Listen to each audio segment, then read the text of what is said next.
Assalomu alaykum hurmatli ota-onalar. Mana shu Stixmi bir narsalar degan suxarikni olib kelgan kecha qizlarimiz maktabdan.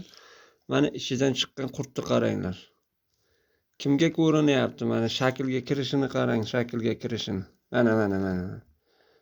Ana shuni ichidan chiqdi.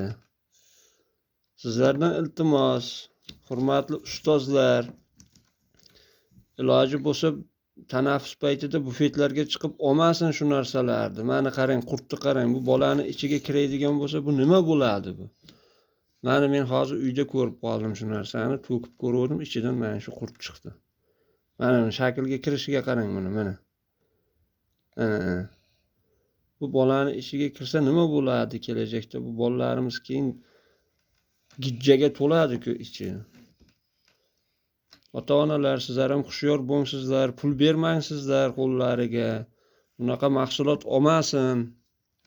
Mana shaklga kirishiga qarang buni. Ko'ryapsizlarmi? Mana shu narsani ichidan chiqdi hozir. Men aytayni Mana shu deb shaklga kirib o'ynayapti. Mana shu qurt chiqyapti ichidan. Ehtiyot bo'lsizlar. Tarqatib yuboring sizlar iloji bo'lsa gruppalarga.